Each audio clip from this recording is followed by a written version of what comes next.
Welcome to ఏం జరుగుతోంది. నా పేరు కోపల ఫణికుమార్, తెలంగాణ ఫెడరల్ నుంచి. తెలంగాణలో ఇప్పుడు హాట్ టాపిక్ ఏమిటంటే అవుట్ సోర్సింగ్ ఎంప్లాయీస్. ఎందుకు హాట్ టాపిక్ అయిందంటే ఎన్నో సంవత్సరాల నుంచి వీళ్ళు పోరాడుతున్న ఒక సమస్య ఇప్పుడు పరిష్కారమైంది. అదేమిటంటే 1వ తేదీనే మిగతా ఉద్యోగులతో పాటు వాళ్ళకు కూడా జీతాలు రావడం అన్నది. రేవంత్ రెడ్డి ముఖ్యమంత్రి అయిన తర్వాత ఈ 2.5 సంవత్సరాల నుంచి వీళ్ళు చాలాసార్లు ప్రభుత్వాన్ని కలిశారు, రేవంత్ రెడ్డితో మాట్లాడారు, అన్ని చేశారు. చివరికి మొన్న 1వ తేదీన వీళ్ళకందరికీ అంటే రెగ్యులర్ ఎంప్లాయీస్తో పాటు వీళ్ళకు కూడా జీతాలు అందినాయి. అనేక సమస్యలు వీళ్ళకు ఉన్నప్పటికీ ఈ పెద్ద సమస్య ఒకటి పరిష్కారం అయింది. సుమారుగా అవుట్ సోర్సింగ్ ఎంప్లాయీస్ 4.5 లక్షల మంది పనిచేస్తున్నారు. ఈ జీతం 1వ తేదీ రావడము అనే సమస్యతో పాటు ఇంకా అనేక సమస్యలు ఉన్నాయి. ఏజెన్సీ ద్వారా వీళ్ళని రిక్రూట్ చేసుకోవద్దని, ప్రభుత్వం తరపునే వీళ్ళని ఒక కార్పొరేషన్ లాంటిది ఏదో ఒకటి పెట్టి వీళ్ళందరినీ డైరెక్ట్గా తీసుకోవాలని చెప్పి ఇట్లా రకరకాల సమస్యలతో మీరు ఎప్పటి నుంచో పోరాడుతున్నారు. ఈ సమస్యల గురించి మనతో వివరించడానికి out sourcing employees JAC chairman, JAC president పులి లక్ష్మయ్య గారు తెలంగాణ ఫెడరల్ దగ్గరికి వచ్చారు. ఒక్కసారి లక్ష్మయ్య గారితో మాట్లాడి వాళ్ళ సమస్యలు ఏమిటి, వాళ్ళు కోరుకుంటున్న పరిష్కారాలు ఏమిటి మాట్లాడతాం. నమస్తే లక్ష్మయ్య గారు. ఒకసారి నమస్కారం. సుదీర్ఘ కాలంగా మీరు చేస్తున్న పోరాటాలకు సంబంధించి ముఖ్యమైన సమస్యలు కొద్దిగా వివరిస్తారా? సార్ నమస్కారం సార్. ముందుగా మీ ఛానల్ వారికి ప్రత్యేకంగా ధన్యవాదాలు సార్.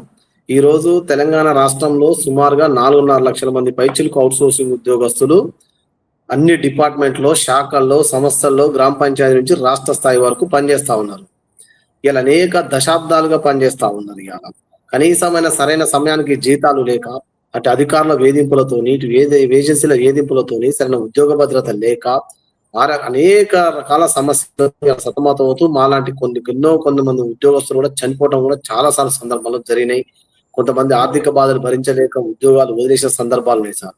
అలాంటి సమయంలో నాడు తెలంగాణ ఉద్యమంలో కూడా మేము పాల్గొంటే కూడా మా బతుకులు మారుతాయని కూడా మేము అనేక సందర్భాల్లో ఉద్యమాల్లో పాల్గొన్నా కూడా ఇప్పటి వరకు కూడా మాకు చాలా సమస్యలు ఇంకా అట్లనే కానీ ఎటువంటి సమస్య పరిష్కారం కాలేదు సార్.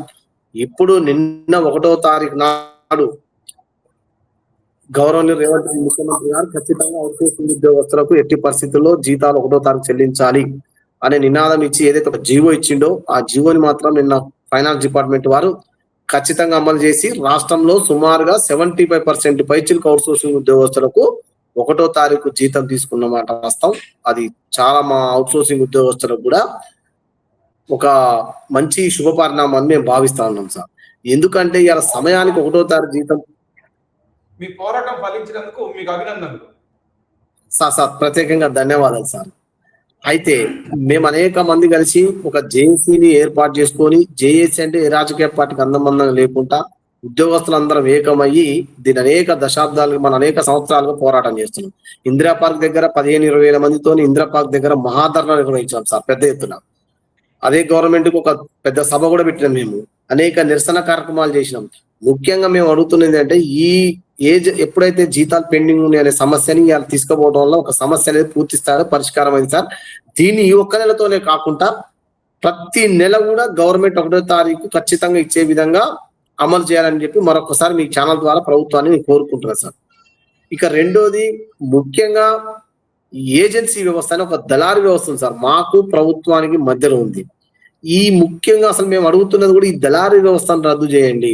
ఈ దళారీ వ్యవస్థను, ఏజెన్సీలను రద్దు చేసి ప్రభుత్వమే ఒక కార్పొరేషన్ ఏర్పాటు చేసి లేదా ఒక సొసైటీని ఏర్పాటు చేసి ఈ ఉద్యోగస్తులందరినీ ఆ సొసైటీ కింద తీసుకొచ్చి అప్పుడు 1వ తారీఖు జీతాలు అందేయటం వల్ల ఎక్కడ కూడా ఇవాళ జీతాలు పెండింగ్ లేకుండా ఉండే అవకాశం ఉంది. ఇలా 60-70% జీతాలు పడ్డాయి, ఇంకా 30-40% జీతాలు పడలేదు వాస్తవం. ఎందుకంటే కొంత ఏజెన్సీలో పడ్డాయి, ఏజెన్సీలో వీళ్ళకు 1వ తారీఖు కొట్టలేదు సార్ జీతం. కొంత ఫైనాన్స్ లో ఇబ్బంది ఉంది. ఎందుకు ఇబ్బంది ఉందంటే సంబంధిత డిపార్ట్మెంట్ హెచ్ఓడీలు ఇంకా నెగ్లెక్ట్తనంగా ఉండి మేము ఎందుకు ఇవ్వాలి జీతాలు, ఎందుకు పంపించాలని చెప్పి ఇంకా సంబంధిత శాఖల అధికారులు ఇలా జీతాలు సబ్మిట్ చేయకపోవడం వల్ల జీతాలు పడలేదు. అంటే ఇలాంటి సమస్య ముఖ్యమంత్రి ఆదేశించిన తర్వాత కూడా కాదని అట్లా బీచ్మించుకుని కూర్చున్న అధికారులు ఉన్నారా? ఉన్నాయి సార్. ఇప్పటికీ మాకు అందిన సమాచారం మేరకు నిన్న నుంచి అందిన సమాచారం మేరకు ఇంకా హైయర్ ఎడ్యుకేషనల్ డిపార్ట్మెంట్ లో డిగ్రీ కాలేజీలలో వాటిలో పనిచేస్తున్న వాళ్ళకి ఎవరికి జీతాలు పడలేదు. మున్సిపాలిటీలు 132 మున్సిపాలిటీలో దగ్గర ఒక 50-60 మున్సిపాలిటీలకు ఇంకా జీతాలు పడలేదు. మనకు ఎంటైర్ స్టేట్ లో పనిచేస్తున్న ఫారెస్ట్ డిపార్ట్మెంట్ వాళ్ళకి జీతం పడలేదు. లైబ్రరీ డిపార్ట్మెంట్ లో పనిచేస్తున్న వాళ్ళకి ఇంకా ఇంతవరకు జీతాలు పడలేదు. 104 లో పనిచేయలేదు. చాలా మెడికల్ కాలేజీలకు హాస్పిటల్ కూడా జీతాలు పడలేదు. ఇట్లా కొంత లిస్ట్ కూడా ఉంది. ఇది సంబంధిత హెచ్ఓడీలు 25వ తారీఖు వరకు కంపల్సరీగా ఫైనాన్స్ డిపార్ట్మెంట్ వారు బిల్లు సబ్మిట్ చేయమన్నా కూడా వాళ్ళు బిల్లు సబ్మిట్ చేయకుండా ఇలా DDOలకు పోకపోవటం వల్లనే ఇలా వీళ్ళకి జీతాలు పడలేదు సార్ వాస్తవానికి. అందుకనే మేమేమన్నాం అంటే ఇదే సమస్య ఎప్పుడు కొనసాగిస్తారు కాబట్టి వీళ్ళందరినీ తీసేసి ఒక చట్టబద్ధమైన జీవో తీసుకొని ఒక వ్యవస్థ ఏర్పాటు చేస్తే ఒక ఐఏఎస్ ఆఫీసర్ ఉంటాడు, మా అందరికి ఒకటే ఎండి కాబట్టి ఒకటే సర్కులర్ తోని మా జీవితాలు పడతాయి సార్ అనేది మేము ప్రజాప్రభుత్వానికి ఒక సూచన చేస్తా ఉన్నాం. దీని ద్వారా అయితే మీరు ఏదైతే 1వ తారీఖు జీతాలు ఇవ్వాలని సంకల్పంతో ఆ సంకల్పం అనేది ఈ విధంగా అయితే మీకు 100% జీతాలు వచ్చే అవకాశం ఉందని చెప్పి మేము ప్రజాప్రభుత్వాన్ని కోరుకుంటాం సార్. ఇక రెండోది వచ్చేసి చాలా ఈ ఏజెన్సీలను మేము ఎందుకు బలంగా తీయమంటున్నాం అంటే సార్, చాలా డిపార్ట్మెంట్ లో అధికారులు ఏజెన్సీలు చేతులు కలుపుకొని ఎన్నో సంవత్సరాల నుంచి పనిచేస్తున్న ఉద్యోగస్తులు తీసేసి మళ్ళా బయట 2 లక్షలకు 3 లక్షలకు నిరుద్యోగుల నుంచి పాపం తెలియక వాళ్ళకి బాబు మీ ఉద్యోగం వస్తే రెగ్యులర్ అవుతుందని చెప్పి మాయ మాటలు చెప్పి లక్షల రూపాయలు వసూలు చేస్తారు సార్ ఉద్యోగస్తులకి. ఇలా మాకు అందిన సమాచారం మన లష్కర్ పోస్ట్ రిలీజ్ చేశారు సార్. ఒక్కొక్క లష్కర్ పోస్ట్ కు 2 లక్షలు 3 లక్షలు పాపం ఉద్యోగస్తులు ఉద్యోగాలు గట్టెక్కితే ఇలా వాళ్ళకి IFMS వాళ్ళ పేర్లు యాడగాక 6 నుంచి 7 నెలలు సార్ వాళ్ళకు జీతాలు రాక ఇలా ఒక్కొక్క పోస్ట్ సార్. ఈ విషయము ప్రభుత్వం దగ్గర కంప్లైంట్ చేశారా మీరు? ప్రతిసారి ప్రతి మినిస్టర్ గాని గౌరవ ముఖ్యమంత్రి సీఎం కార్యాలయం గాని CS గాని మన ప్రజా దర్బార్ పెట్టినటువంటి చిన్నారెడ్డి సార్ దృష్టి కూడా ఎప్పటికప్పుడు రాష్ట్ర JC లెటర్ మీద ప్రభుత్వానికి అనేక రకాలుగా తీసుకొని వెళ్తూనే ఉన్నాం సార్ ఈ సమస్యని. అయితే మా అంచనా అయితే ప్రభుత్వం సీఎం దృష్టికి ఇంకా పోలేదని మేము అనుకుంటున్నాం. అందువల్ల ఈ వ్యవస్థ ఇంకా ఉందని అనుకుంటున్నాం సార్. మరి గౌరవ సీఎం దృష్టి పూర్తి స్థాయిలో మీడియా ద్వారా కనుక వెళ్తే ఈ తప్పకుండా ఏజెన్సీలను రద్దు చేస్తారని మేము అనుకుంటున్నాం సార్. ఇప్పుడు ఏజెన్సీల ద్వారా ఈ అవుట్ సోర్సింగ్ వాళ్ళని వద్దు అంటున్నారు. మరి దీనికి ప్రత్యామ్నాయంగా మీరు ఏం సూచిస్తున్నారు?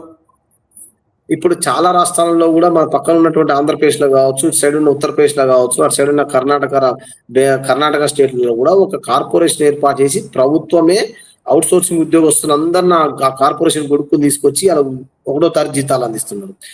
దీనివల్ల ఏం సార్ అంటే కార్పొరేషన్ ఉండడం వల్ల ఏంటంటే 1వ తారీఖు జీతం వస్తుంది, ESI EPF రెగ్యులర్ గా కడతారు, ఒక ఉద్యోగస్తుడికి ఒక ఉద్యోగ భద్రత లభిస్తుంది. ఒక డిపార్ట్మెంట్ లో ఇవాళ మనకు ఉద్యోగం లేదనుకో సార్, త్రూ ఆ కార్పొరేషన్ ద్వారా ఇంకో డిపార్ట్మెంట్ పోయే అవకాశం ఉంటుంది. మనకు ఆ విధంగా గైడ్ లైన్స్ తయారు చేసుకోవచ్చు మనం. కానీ ఇప్పుడు ఏమైతుంది, ఏ డిపార్ట్మెంట్ ఆ డిపార్ట్మెంట్ వల్ల ఉద్యోగస్తుడికి ఆ డిపార్ట్మెంట్ ఉద్యోగం కనుక లేకపోతే వేరే డిపార్ట్మెంట్ కి వెళ్లే పరిస్థితి లేదు. ఇవాళ దానివల్ల ఇవాళ మాతో పాటు చాలా మంది డిపార్ట్మెంట్ లో పనిచేస్తున్న ఉద్యోగస్తులు ఇవాళ ఉద్యోగ భద్రత లేక ఇవాళ రోడ్డున పడ్డాయి. నిన్నగాక మొన్న చూసుకుంటే రెవెన్యూ డిపార్ట్మెంట్ లో కంప్యూటర్ ఆపరేటర్లు 600 మంది పైచిలుకు ఉద్యోగస్తులు ఇలా రోడ్డు మీద పడ్డారు. వాళ్ళు ఒక్కొక్కరు 15 to 20 years పైచిలుకు పనిచేసేవారు. ఇవాళ వాళ్ళకి ఉద్యోగాలు ఇక్కడ పని లేదని తీసేసారు. ఇవాళ అట్లనే మనకు భూభారతిలో తీసేసారు, ఇరిగేషన్ మన INDPR లో డిపార్ట్మెంట్ లో తీసేసారు, ఎక్సైజ్ డిపార్ట్మెంట్ లో తీసేస్తారు, మన అట్లా GST డిపార్ట్మెంట్ లో తీసేస్తారు. ఇట్లా కొంత భద్రత లేక 20-30 ఏళ్ళు పనిచేసిన తర్వాత తీసేస్తే ఇలా కుటుంబాలు కూడా రోడ్డున పడే పరిస్థితి వచ్చింది. కాబట్టి ప్రభుత్వం ఒక మంచి చేయాలనే ఆలోచనలో ఉన్నప్పుడు ఆ మంచి అనేది కూడా ఒక సరైన మార్గాన్ని ఎంచుకుంటే మా సత్ఫలితాలు చాలా బాగుంటాయని చెప్పి మేము అనుకుంటున్నాం సార్. ఇప్పుడు పని లేదు అని చెప్పి వాళ్ళని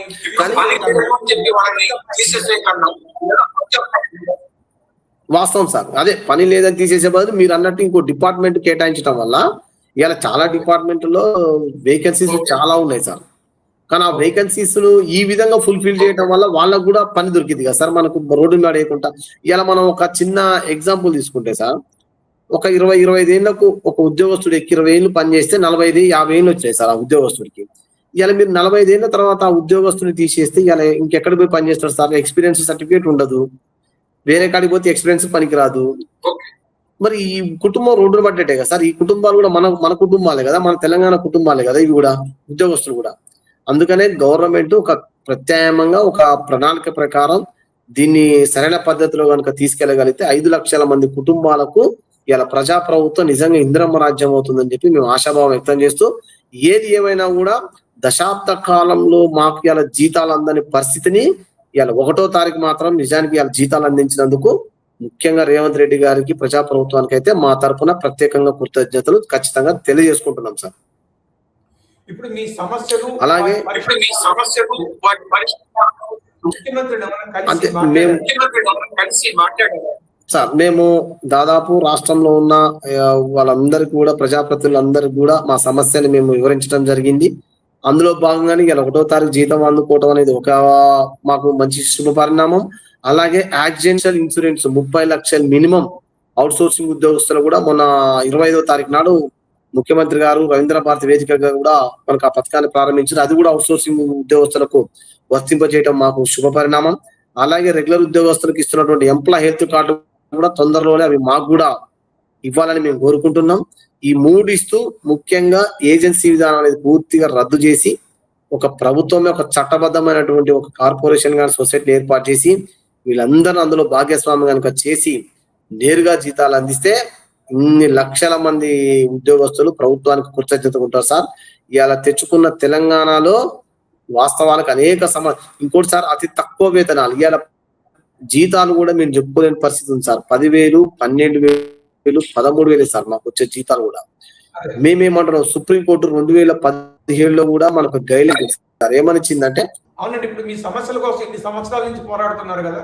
ఇంతకుముందు బీఆర్ఎస్ ప్రభుత్వంలో కూడా ఎప్పుడైనా సీఎం అప్పుడు కేసీఆర్ గారిని కలిసి మాట్లాడుకుని ఏమన్నా ప్రయత్నం చేశారా పరిష్కారానికి? నాటి ముఖ్యమంత్రి బీఆర్ఎస్ ప్రభుత్వం నాటి ముఖ్యమంత్రి తెలంగాణ ఉద్యోగస్తులలో అందరినీ రెగ్యులర్ చేస్తారని చెప్పిన మాట వాస్తవం. కానీ కాంట్రాక్ట్ వాళ్ళని రెగ్యులర్ చేయడం జరిగింది. కానీ అవుట్ సోర్సింగ్ ఉద్యోగస్తుల మీద ఎటువంటి ఎవరిని రెగ్యులర్ చేయలేదు సార్. నాడు సుప్రీంకోర్టు కూడా అమలు కాలేదు. కాకపోతే నాటి కేసీఆర్ గారు బీఆర్ఎస్ గవర్నమెంట్ చేసింది ఒక పని ఏంటంటే జీతాలను పెంచడం మాత్రమే జరిగింది. కానీ ఆ జీతాలు మేమేమంటున్నాం అంటే సుప్రీంకోర్టు గైడ్ లైన్స్ ప్రకారం కనుక పెంచినట్టయితే, లేదా నాడు బిస్వాల్ కమిటీ వేసింది బీఆర్ఎస్ గవర్నమెంట్ మన ఆ బిస్వాల్ కమిటీ ప్రకారం కనుక జీతాలు అందించినా కూడా ఇవాళ మాకు మినిమం 30,000 అందుకునే వాళ్ళం వాస్తవానికి. ఇవాళ సరే, అటు బిస్వాల్ కమిటీ అమలు కాలేదు, సుప్రీంకోర్టు 2 కూడా అమలు కాకపోవడం వల్ల అతి తక్కువ వేతనాలతోనే ఈ రోజు మేము జీతాలు తీసుకుంటున్నాం. ఇప్పుడున్న ప్రజాప్రభుత్వం అయినా సమాన పనికి సమాన వేతనాన్ని అమలు చేయాలని మేము స్పష్టంగా ప్రభుత్వాన్ని అడుగుతున్నాం. ఇప్పుడు సమాన పనికి సమాన వేతనం అంటే రెగ్యులర్ ఎంప్లాయీస్ తో సమానంగా మీకు జీతాలు ఇవ్వాలని మీరు కోరుకుంటున్నారా సార్? ఇది యాక్చువల్ గా చాలా మంది భారతదేశ వ్యాప్తంగా చాలా మంది ఉద్యోగస్తులు ఏం చేశారంటే సుప్రీంకోర్టులో మనకు కోర్టులో పిల్ చేయడం జరిగింది సార్. నాడు సుప్రీంకోర్టు 2017లో మనకు జస్టిస్ రిలీజ్ చేసింది ఏమంటే, ఒక వ్యక్తి ఒకే చోట 2 వ్యక్తులు పనిచేస్తున్నప్పుడు వారిలో తారతమ్యాలు చూడొద్దు. చేసే పని ఒకటైనప్పుడు, కూర్చున్న కుర్చీలో ఒకటైనప్పుడు, చేసే పనిలో తారతమ్యాలు లేనప్పుడు జీతాలలో ఎందుకు తారతమ్యం ఉండాలని చెప్పి నాడు సుప్రీంకోర్టు ఇది మనకు చట్టబద్ధంగా ఒక ఇష్యూ చేసింది మనకు.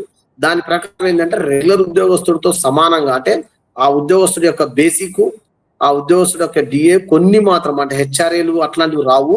ఆ యొక్క బేసిక్ జీతాన్ని ఇలా ఒక ఉద్యోగస్తుని 10 ఏళ్ళు పనిచేసిన, నాతో పాటు 10 సంవత్సరాలు పనిచేసిన ఉద్యోగానికి ఎంత బేసిక్ వస్తుందో ఇలా బేసిక్ నాకు ఇవ్వమని చెప్పి ఇలా కోర్టు తీర్పిచ్చింది మనకు 2017లో. ఎందుకంటే ఒక ఉద్యోగస్తుడు ఊగనే రాడి ఉద్యోగస్తులకు ఆ కుటుంబం ఆర్థిక భారంతో నెట్టివేయబడి ఇలా అతి తక్కువ వేతనాలకు ఆ ఉద్యోగస్తుడు పనిచేస్తున్నాడు. కాబట్టి ఆ ఉద్యోగస్తుడిని శ్రమ దోపిడి మనం చేయడం మన హక్కు కాదు. ఆ శ్రమకు తగ్గ గౌరవం, వేతనం ఇవ్వాలని చెప్పి సుప్రీంకోర్టు స్పష్టంగా మనకు మార్గదర్శకాలు విడుదల చేసింది. కానీ అవి అమలు చేయకపోవటం వల్ల అది తక్కువ వేతనాలు పొందుతున్నాం మేము. అలా ఏదన్నా వేరే రాష్ట్ర ప్రభుత్వం ఎక్కడైనా అమలు చేస్తోంది ఆ పద్ధతిలో?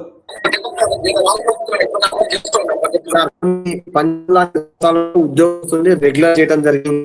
ఛత్తీస్గఢ్, హర్యానా లాంటి రాష్ట్రాలలో ఈక్వల్ వర్క్ ఈక్వల్ పే ఇవ్వడం జరిగింది. కొన్ని రాష్ట్రాలలో అమలు చేయాలని చెప్పి మనకు గొడవలు స్టార్ట్ అవునాయి సార్. కానీ నేనేమంటున్నా, మనం భారతదేశంలోనే మన తెలంగాణకు ఒక ప్రత్యేకత ఉంది సార్. ఎందుకంటే కొట్లాడి చేసుకున్నాం మనం ఈ తెలంగాణ ఉద్యమాల ద్వారా సాధించాం. ఎందరో మంది విధానం జరిగింది ఈ ఉద్యమం. అలాంటి గడ్డనే మనమే ఆదర్శంగా ఉంటాం సార్. ఇప్పుడు ఒక కోర్టు తీర్పిచ్చింది, తక్షణం మీరు ఇంప్లిమెంట్ చేయండి. మనం చూసి వేరే రాష్ట్రాలు అమలు చేస్తే ఏదైనా కూడా. ఇలా సుప్రీంకోర్టు తీర్పు ఉంది, మనకు అదొక్కటి చాలు సార్. సుప్రీంకోర్టు తీర్పు ప్రకారం మీరు అమలు చేయండి. అయినా కూడా 4-5 రాష్ట్రాల్లో అమలు అవుతుంది. కొన్ని రాష్ట్రాలలో ఏజెన్సీలను తీసి కార్పొరేషన్ పెట్టడం జరిగింది. కానీ మన దగ్గర ఇంకా అదే ఏజెన్సీలు నడిపిస్తూ అతి తక్కువ వేతనాలు మాత్రం నడిపిస్తా ఉన్నారు. ఇది ప్రభుత్వం దీని మీద కొంచెం క్షుణ్ణంగా పరిశీలించాలని మేము కోరుకుంటున్నాం. ఓకే లక్ష్మయ్య గారు, మీకు సుదీర్ఘంగా అంటే మీరు చెప్పిన దాని ప్రకారం 3 సమస్యలు ప్రధానంగా కనబడుతున్నాయి. ఒకటో జీతం, సమాన వేతనం, ఏజెన్సీల ద్వారా కాకుండా అవుట్సోర్సింగ్